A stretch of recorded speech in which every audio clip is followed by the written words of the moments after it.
دا ولې نو هغه کس ورته وایي چې زه مخکې چې هغه وخت کې زه د نیکانو خلکو مجلس کې به کېناستم پاڅېدم د هغوی سره زما تعلق و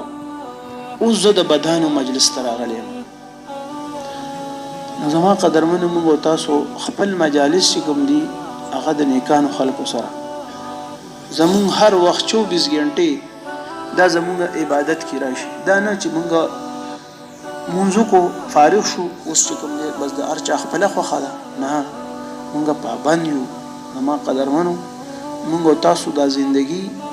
دا یو چوکاټ دی چوکاټ کې چې ور برابرې د هغې مطابق په برابرې او که نه یو تنبه غټی بله وړی چوکاټ کې دغه نه برابرېږي بیلنس پیسې نه راځي زمونږ زندگی دا د آخرت د تیاری دپاره ده مونږ د آخرت بچي یو د دنیا بچي نه یو اگر که مونږ تاسو ته پته نشته نو زما قدرمنو د آخرت په تیاری کې به څنګه لګو چې د آخرت تیاری کې مونږ تاسو لګو نو اول به مونږ په خپله ژبه باندې د الله بډایي بیانوو چې هر څه الله کوي الله نه کېږي د الله د غیر نه نه کېږي نه زما نه کېږي نه زما د مال نه کېږي نه زما د هودې نه کېږي نه زما د پټین او د دکان د تجارت ملازمت نه کېږي د الله نه کېږي نو چې دا خبرې کوو کور کې هم کوو بار هم کوو مجلس کې زمونږ د کایناستو پاسېدو 24 غنټې زمونږ دا خبرې نو مونږ ته به مونځ سي دا به عزتمندو مونږ ته اساني تلاوت ذکر عبادت دا به بیا په دې باندې زمونږ وخت عزتمندو نه لګي او بیا به په مسجد کې وخت تېرول مونږ ته سي اسان بشي راته حضور علیه السلام فرمایي احب البلاد الى الله مساجدها وابغض البلاد الى الله اسواقها بهترین زینه دا مساجد دي دا الله نه خوخه زینه بازارونه دي مونږ به مخکې پنجابیانو پسې خندل چې دوی د شپې ټوله شپه ایښي بازارونه آباد کړي دي منزل نه راځي نو الحمدلله زمونږ هم داسې اوس بازارونه 1 بجې چې راشي بازار ته نو آباد دي او چې جومات ته ورشي نو تالې ورته لګېدلي وایي د دې نه خلک غلا کوي بعضې وخت کې سړی راشي جومات ته او هغه څه حاجت وي 2 رکعته مونځ کوي او جومات ورته مونږ تاله کړی دا جومات مونږ ولې تاله کړی دی مونږ وایي چې به دا د فرض مانځه دپاره دی بس فرض مونځ مو کوو بس اوس په تختو اوس په کار لځو زما قدرمنو زمونږ او ستاسو 24 غنټې چې کوم دی دا د الله جل جلاله په یاد کې د حضور علیه السلام طریقې زمونږ او ستاسو په ژوند کې راشي د حضور علیه السلام طریقه داسې د عزتمندو چې دې کې دنیا کې هم خیر دی آخرت کې هم خیر دی اگر که په ظاهر باندې مونږ ته دغه ښکاري یو مشر خبره کوله هغه چې په بازار کې رواني او ټوپۍ پټکې دې په سر کړی او بډې دې والي وایي خلک به وایي چې لکه دا څه لیونی روان دی نو خلک به وایي لیونی خو مونږ به د حضور علیه السلام طریقې ته ګورو مونږ به د حضور علیه السلام او د صحابو طریقو ته ګورو زما قدرمن هله به زمونږ او ستاسو زندګي جوړېږي د حضور علیه السلام په طریقه کې د دنیا هم کامیابي ده او د آخرت هم ده د دنیا کامیابي پکې څنګه ده د آخرت پکې څنګه ده که مونږ دنیا کې د حضور علیه السلام په طریقه باندې زندګي تېرو نو مونږ ته به عبادات اسانېږي او د خلکو خبرو ته به نه ګورو چې دا خلک څه وایي مونږ د خپل خاندان د خپل قوم هلکه دا زمونږ په قوم کې دا رواج دی دا زمونږ د خاندان دا رواج دی په هغې باندې نه خفه کېږو او چې د حضور علیه السلام طریقې نه په هغې باندې مونږ بیا چې هلکه دا خلک به څه وایي صحابه دا خبره نه کوله زما عزتمندو صحابه د حضور علیه السلام اتباع ته کتل صحابه روټۍ خوړله یو صحابي د لاسه نوړۍ پرېوته راواغېسته بل ورته وایي چې نه داسې مه کوه دا غټ غټ خلک ناست دي وایي د دې خلکو د وجې نه زه د حضور طریقه پرېږدم اوس د حضور علیه السلام طریقه زما عزتمندو دا زمونږ او ستاسو ژوند کې راشي حضور علیه السلام چې به د کوره وته څه دعا به ویله بسم الله توکلت علی الله لا حول ولا قوة الا بالله حدیث کې راځي وایي چې د کوره انسان وځي او دا دعا ووایي نو یو فرشته ورته آواز وکړي هدیتو وفیتو وقیتو وتنح علی الشیطان وایي تا ته هدایت وشو ستا حفاظت وشو او ستا کفایت وشو او ته د شیطان نه په امن کې شو څومره مختصر دعا ده لیکن څومره جامع دغه د زما عزتمندو چې د څلور وعدې د سره الله جل جلاله وکړي. اوس دا څلور وعدې په څه باندې دي؟ دا اتباع د حضور علیه السلام. زما پیغمبر د کور وته دا دعا به ویله، اوس دا زمونږ په ژوند کې راشي. خوب پاسېدو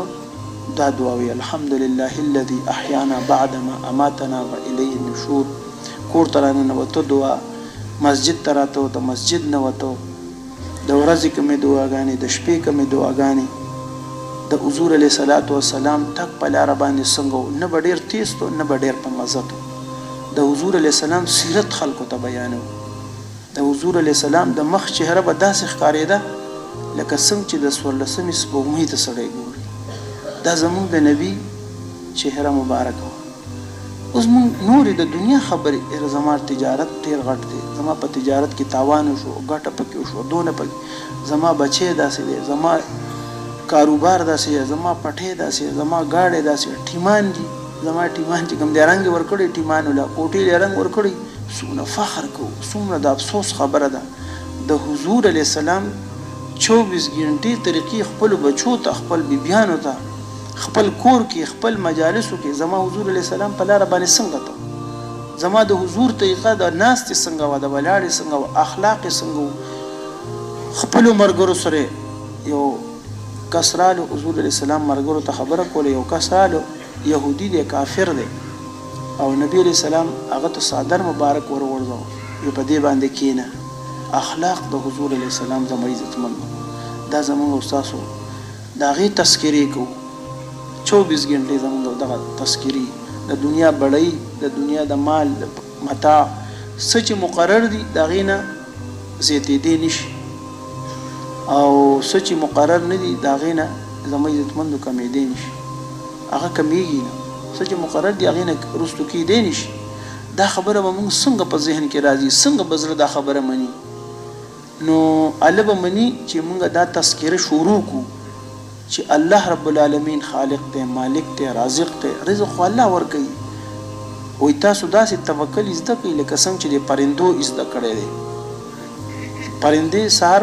تشې ججوري د خپلو جالو نه روانې شي، او بیا ماښام ډکې ججوري خپلو جالو ته راځي. نو خپل کور کې دا تذکرې کوو، بچي ته وایو، ماشوم ته، ماشوم خبرې زده کوي. حدیث مبارک کې راځي چې ماشوم خبرې زده کوي، تاسو ورته د لا اله الا الله زده کوئ. لا اله الا نشته بل معبود الا الله، صرف یو الله دی.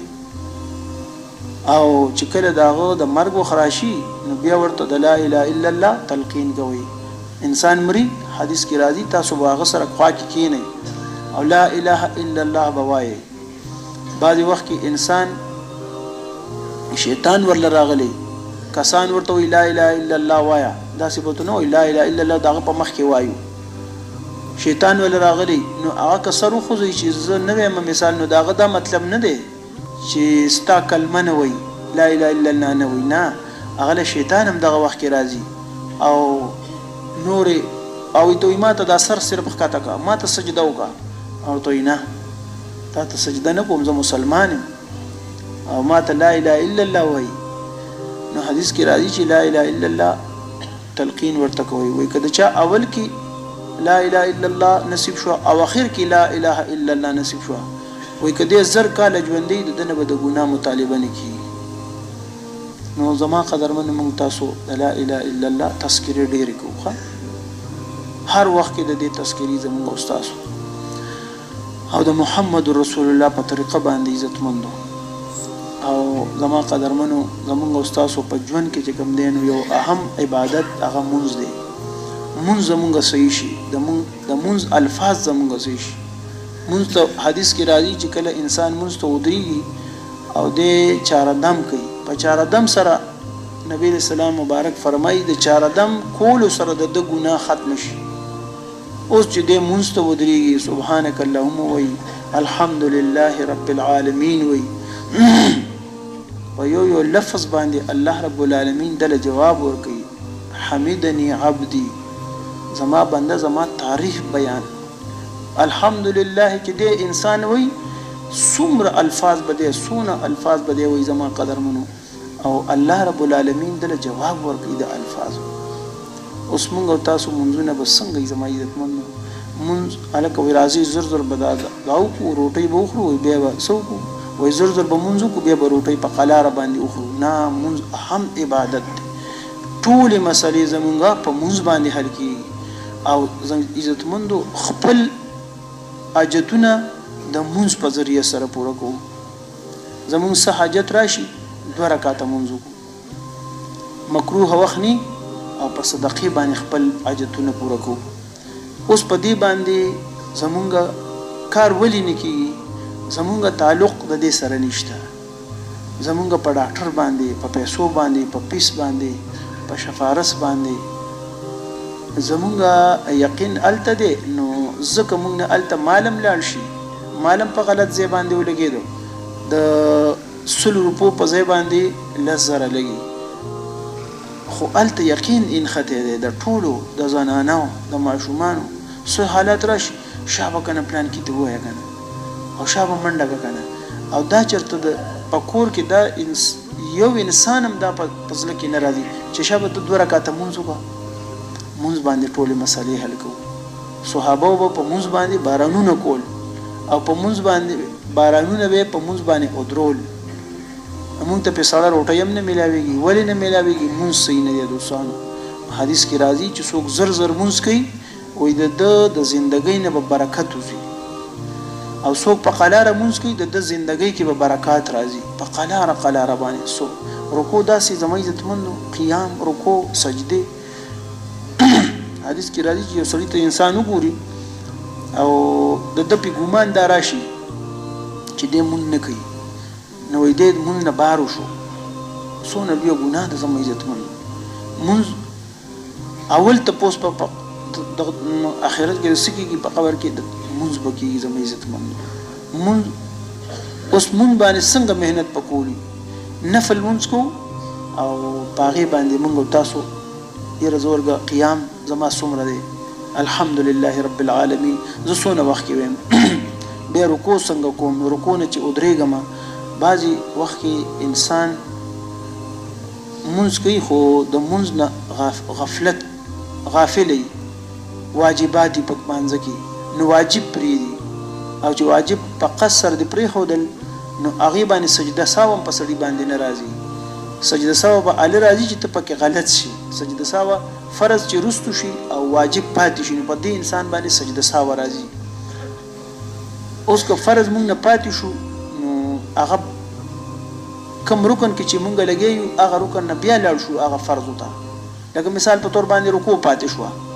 سړی نه سجدې لاړ نو سجدې نه بسې را پاسي بیا به رکوع کوي بیا به سجدې لذي ځکه فرض پاتې شو اوس دا په سجده ساو باندې دا عمل نه پوره کیږي واجب چې کله پاتې شي نو هغه په سجده ساو باندې اون که په قصد باندې انسان دغه پریدي واجب پریدي نو په د باندې سجده ساو نشته کله سجده ساو کوي نو د په قصد باندې پرخي دي د رکوع نه نیغ ادریدل سمع الله لمن حمده ربنا لك الحمد او بعض خلک وي سمع الله لمن حمده حمده عزتمندو دا حمده حاج چرګي حاله دا ګول تا د وقف په وجه باندې هغه په ها ساکن سره بدلی نو او دغه ها اصل کې الله ته راځي دا اوس دا حمده دا حق کار کومه پکې سمع الله لمن حمده او دا په ولاړه ربنا لك الحمد دا په ولاړه باندې وایو اوس مونږ روان یو تر دغه تورسو سجدي تورسو ال ختم شي نو عزتمندو دا واجب دي مونږ تاسو وګورو زمونږ د پښتنو مونږ ډیر زیات تیز دي مونږ کې الحمدلله ډیر پابندي کوي د مونږو خو مونږ تیزی سره کوو زمونږ ژوند کې ځکه برکت نشته زما عزتمندو نو مونږ په قلاره باندې کوو خو دا ان شاء الله وعده ځان سره وکړو چې مونږ په قلاره کوو اگر که زمونږ کاری او ګوره کم چا مونږ په منډه باندې کړی دی به کار برابر کړی د چا کار هم نه برابرېږي یو کار برابرې 2 نور ولاړي 2 برابرې 15 نور ولاړي مونږ په قلاره کوو دا به ان شاء الله مونږ ځان سره پزړه باندې ولیکو چې سمع الله لمن حمده ربنا لك الحمد په ولاړه باندې وایو 2 سجدو مینس کې دا ناستا دی باندې عزتمندو لکیلو دا نه چې بس سجده مکړه او بس راپاس یو بیا پر منډه نه منځ په قلاره تحیات په قلاره دوی قنوت په قلاره باندې ویل فرض واجب دا زمونږ ته یاد دي زموږ عزتمندو او کدا مونږ ته یاد نه او مونږ منځ کوو او منځ کې رانه فرض پاتې شو نو مونږ به کوو خو او د سجده ورکو به کوو قیام به کوو خو زموږ عزتمندو بیا به پیږو نه مونږ به هم نه کېږي ځکه حدیث کې راځي چې سړي اودس نی نو مونږ نه کېږي بیا اودس مونږ نشته وایي مونږ په دغه کې داسې دی یعنی په دین کې داسې دی لکه څنګه چې د انسان په بدن کې سر وي د انسان بدن کې سر نه لکه وایي دا بس ختم دی شاباس د قبر وباسه دغسې زموږ عزتمندو مونځ اهم عبادت مونځ باندې به خواري کوو او په نفل باندې به مونځ ټیک کوو عزتمندو او دې سره مونږ او تاسو علم زده کړو زما قدرمنو علم ډیر لوی دولت دی حدیث مبارک کې راځي فمن یرید الله خیرا یفقهه فی الدین چاته الله د خیر اراده وکړي هغه په دین کې پوهه ورکړي د علماو زمونږ او تاسو قدردانی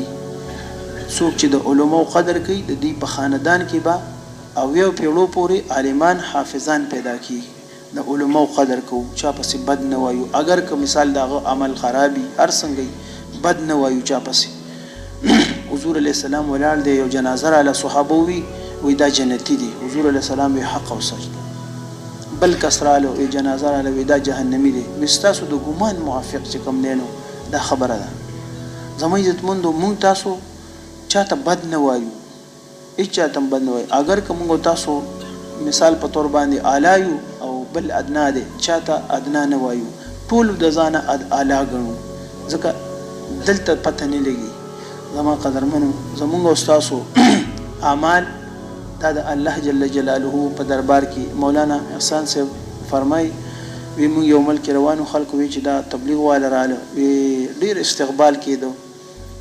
ما مرګر ته هیڅ ټیک د خلک هم استقبال کوي خلک خوراته وی چې دا تبلیغ والا دي خو چې د الله په نسبت باندې موږ تاسو دایان شو تبلیغ والا شو د دې وجه نه زموږ او تاسو عمل کې چې کوم د عزتمندو ټولې مسلې موږ او تاسو د مونږ سره تړلې دي د قرآن سره تړلې دي ذکر سره تړلې دي د رزق د پاره شپږ سببونه دي الله جل جلاله مقرر کړی دي نو مونږ پکې اول دی مونږ نه دی مونږ دا د رزق د پاره د فراخي سبب دی وای پنځه پکې دا یقیني دي او یو پکې غیر یقیني دي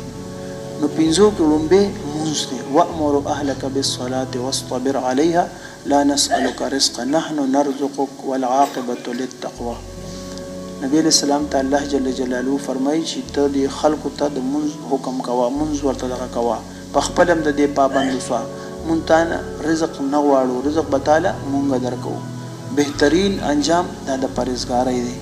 مونږ تاسو کامیابی غواړو دنیا کې کنه آخرت کې غواړو چې خدای دنیا کې مونږ په امن سکون چین راحت خوشحالي او آخرت کې نو علما فرمایي چې د ټولو نه اول منځ دی د رزق لپاره اوچت سبب دا منځ دی نو فرض منځ جمع سره نفل منځ اگر که موږ تاسو په کور کې کوو یا مثال مسجد کې کوو وای د سحر سنت چې څوک چا په مسجد کې وکړل په کور کې وکړل لکه د چې مسجد نبوي کې موږ وکړو او مسجد تر رواني درود شریف وای زموږ عزتمندو دا کور کې سنت کول پکار دي قل یا ایها الکافرون ولکه او به په دویم رکعت کې سورۃ اخلاص او دویم سبب د رزق د فراخي د پاره زما قدرمنو دا څه شی دی دا توکل له او مې يتوکل علی الله فهو حسبه چا چې په الله باندې توکل وکړو الله د سره شو او دریم سبب د رزق د فراخي د پاره دا استغفار دی الله جل جلاله فرمای فقلت استغفروا ربكم انه كان غفارا ويرسل السماء عليكم مدرارا ويمددكم باموال وبنين ويجعل لكم جنات ويجعل لكم انهارا ويسوق شي نوح سوره نوح کې الله جل جلاله فرمای نوح عليه السلام چې ته د خپل امت ته دی وایا چې دی استغفار شروع کی نو دوی له بزه سور کومه یعنی بارانونه به کومه نهرونه به ور کومه بچیان به ور کومه مال به ور کومه باغونه ور الله جل جلاله وعده په استغفار باندې ده مونږ وای په ډیر دکانونو دا په مال باندې متاع باندې نه، په استغفار د الله وعده ده. حدیث مبارک کی راځي سلور وعده قران کې الله جل جلاله کړی پس باندې استغفار باندې. حدیث مبارک کی راځي من لزم الاستغفار جعل الله له من كل ضيق مخرجا ومن كل هم فرجا ورزقه من حيث لا يحتسب. څوک چې استغفار کوي نبی علیہ السلام فرمایي نو دته به الله جل جلاله د هر غم نه نجات ورکوي. نن امت زما قدر منو په غم کې پروت دی، د غم نه نجات څه شی دی؟ استغفار دی. هر تنگ لار کې ورته لار وباسي او د دې زینب ول ډوډۍ ورکوي چې وهم ګمان کې به نه راځي. ګوره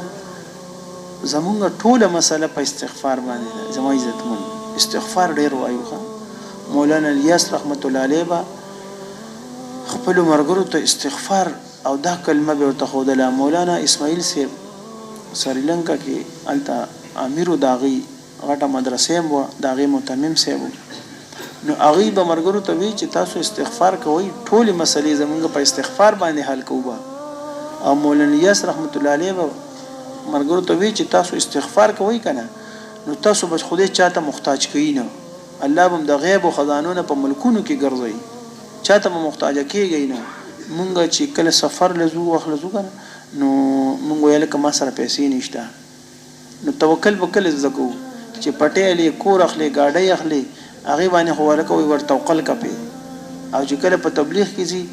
نو امیر سے وې 100 روپۍ ولګي کنه او په سیروزه کې سو لګي، په چله کې سو لګي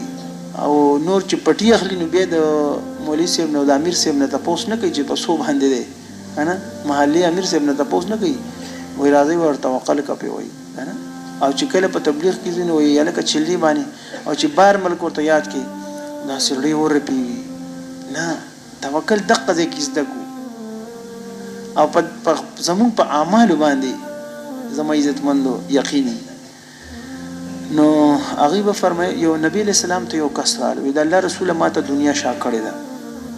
لکه دنیا شا کړی ده چې ډیر زیات غریبی ما. حضور علی السلام ورته وی د پرشتو منځ کوا وی د الله رسول نه را راځي د پرشتو منځ وی سبحان الله وبحمدی سبحان الله العظیم استغفر الله. د سحر سنت او فرض او مینس کی سل پی روايه نو چې سړی لږ وختي پاسې نو بیا وی شي کنه سنتو کې به د کلمې تکینی سل پی 15 منټه په لګي چې چا زوت کو 15 منټه چلانی زوت کړي 10 منټه دی په لګي نو سار کې خو یو غنټه وخی اذان او د جمع ترمنځ. نو صحابي لاړ سو وخت پس را لوي د الله رسول دونه پیسې را سره را چې زیره سره نشته صحابه سره خو زیب نه وکنه او هغه په لګو پیسو باندې لګي پیسې بولار وي دا ډیر شي دي وې دا وې زمونږ د ماخام د پاره بس کار شوی سار د پاره کار شوی دی. امونږ سوایو زمونږ یو کسونو هغه ماشوم پیدا شو هغه به چې زبر دیزه کې زی دې بوله کور جوړوم دلته بوله جوړوم هغه لا پرونی کې پروتو دل بدل ته کور جوړوم. زمون خداسي امیدونه دي انا چې زب نمر موضوع دا بکومه پته نه لګي زما عزت مندو. دا زمون د ماحول د وجې نه دا خبري زمون کیږي ماحول کې دا خبري دي نو هغه سره زمونږ اتفاق هم دی یو دا ټټیک وي خانجي ټټیک وي بالکل ټټیک وي او کومنګ وایو چې نه به زمونږ د مرګ د پاره پیدا یو آخرت د پاره پیدا یو قبر د پاره پیدا یو مونږ به د آخرت سوچ کوو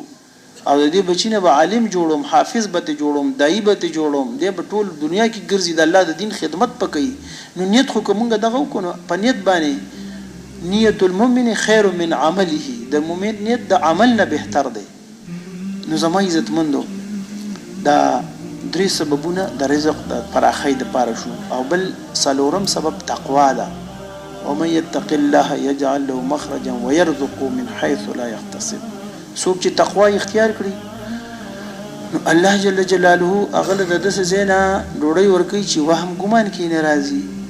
وهم ګمان سو عالمان فرمایي چې د دې مطلب دا دی چې د کم کار کوي د اغه نه بوته نه ملوي د بل طرف نه بوته الله جل جلاله ورکی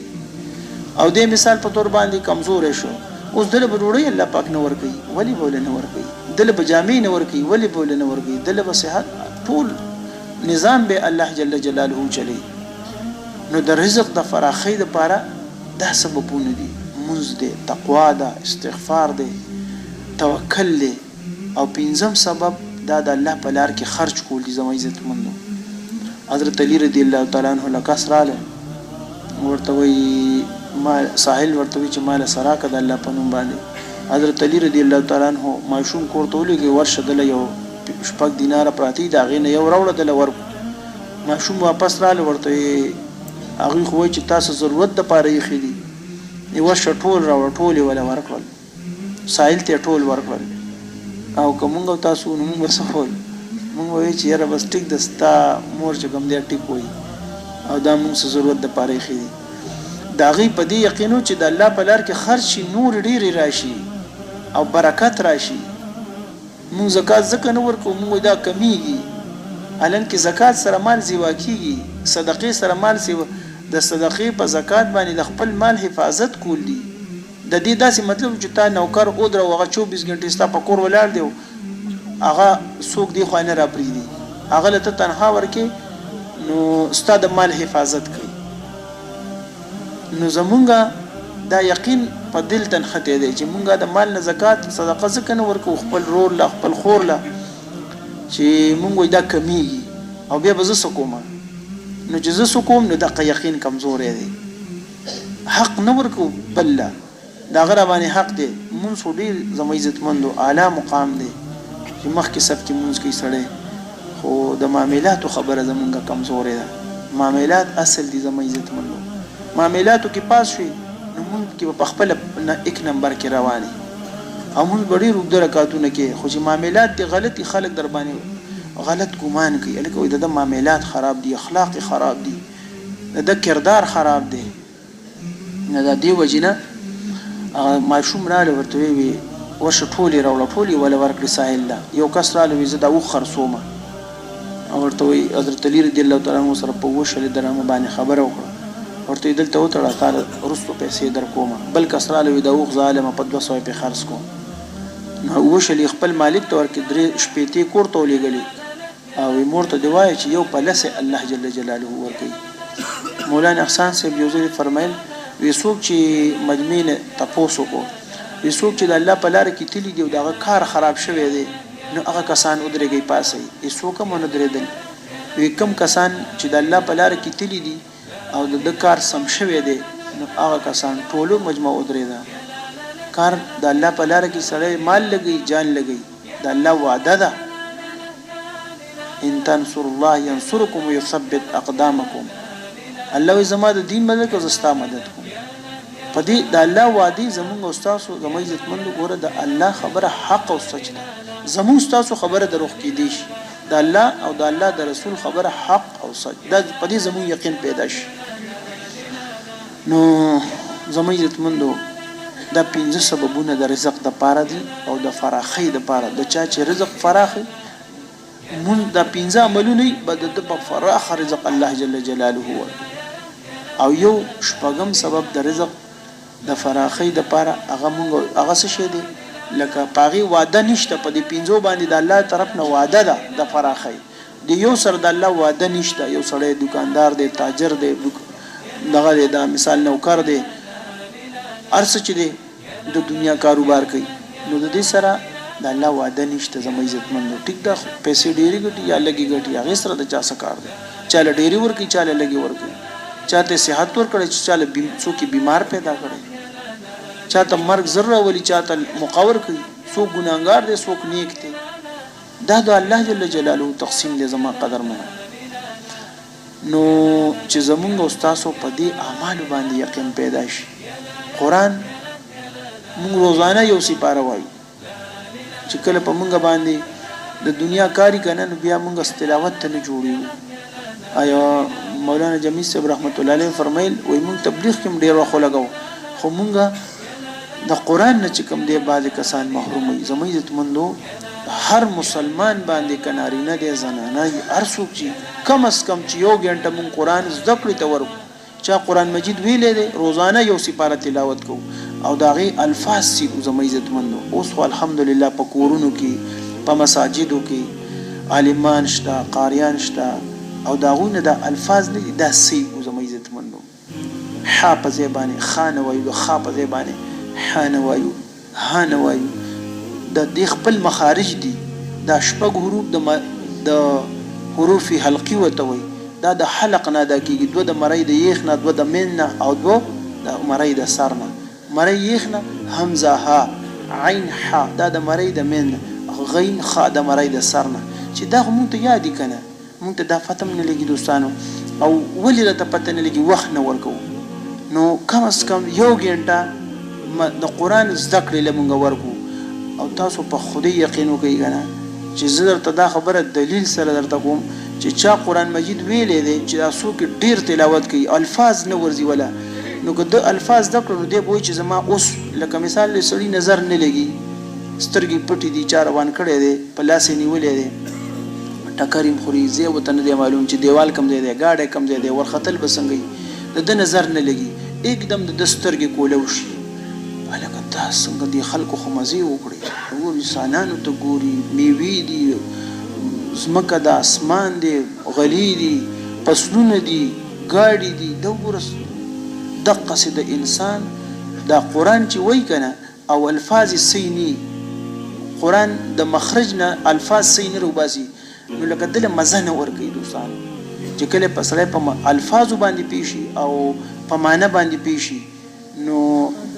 دی وایي چې په بل شي کې مزه نشته، بس همدې کې ده خوند او مزه په دې کې ده. نو قرآن نه لږ وخت ورکو دوستانو، الفاظ صحیح کو، چا چې نه دی ویلې نوراني قاعده شروع کو. په مسجد کې، په کور کې عالمان شته، قاریان شته،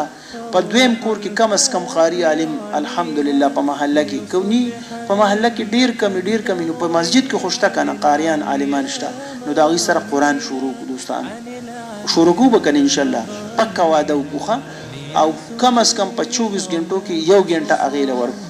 او زموږ عزتمند زموږ استادو ذکر دا پابندۍ سره، بعض وخت کې سړی ذکر په ولاړه باندې، په ولاړه تسبیحات برابرۍ، په ولاړه باندې لا اله الا الله کینو اتحیاتو کې او قبلی طرف ته مخ کو، دغه نشو کې ناسته خو کینو په ناسته باندې وکړو. کور کې داس یو مخصوص ځای چې پاره کې مونږ د ذکر اسکار د پاره، تلاوت د پاره، منځ د پاره، د نفل د پاره، تهجد د پاره، او اوس کو تهجد وخت کې مسجد ته لاړی، مسجد خو بند دي کنه، نو کور کې داس یو مخصوص ځای هغه د پاره مونږ او تاسو دا خاص کر پدې د اذان نه مخ کې په دې وخت کې مونږ استغفار کوو. 10-15 منټ مخکې د اذان نه، د سحر د اذان نه مخکې 10-15 منټ مخکې دې وخت کې مونږه اس بل نه کوو، صرف استغفار کوو. ډېر د استغفار وخت دغه اصلي دوستانو، اصلي وخت نو دغه وخت کې استغفار کوو. استغفر الله الذي لا اله الا هو الحي القيوم واتوب اليه، لا اله الا انت سبحانك اني كنت من الظالمين. کوم استغفار چې مونږ تاسو وایو کم از کم 313 پیری، بعد مرګري اوسم وای بس چې سل پیری سهار او سل پیری. مونږ دنیا خو چې سونه راځي نو مونږ چې نه چې ډېرې لکه چې ډېر شي، لکه ډېر شي، او استغفار حقت بس 200 پیری نه چې 300 کم از کم 313 پیری چې زیات ارسونه مونږ تاسو وایو دوستانو. او درود شریف په حضور علیه السلام باندې د ټولو نه ډېر احسانات د حضور علیه السلام د امت سره. اوس امت چې کم دی نو د عزتمندو کوم حالاتو کې پروت دی، حضور علیه السلام سره زموږ سونه محبت دی، د حضور السلام طریقو سره زموږ سونه محبت دی. دا جامع د حضور علیه السلام په طریقه باندې، د سر وخته د حضور علیه السلام په طریقه باندې، حتی چې سپری په خو کې نو اول به خی په خو کې، بیا به ګسا چوباسي، دغه چې کمیس وباسي اول به ګس طرف وباسي، بیا به خی طرف، او چې اچي نو اول به خی طرف چې بیا به ګس طرف، په لار باندې زی خی طرف باندې. اوس په لار چقړې دي، بل سدي ګاډي دي، زمون خودلته نظام داسې دی، نو په خپل لار چې کوم ځای په هغه کې په خی طرف باندې او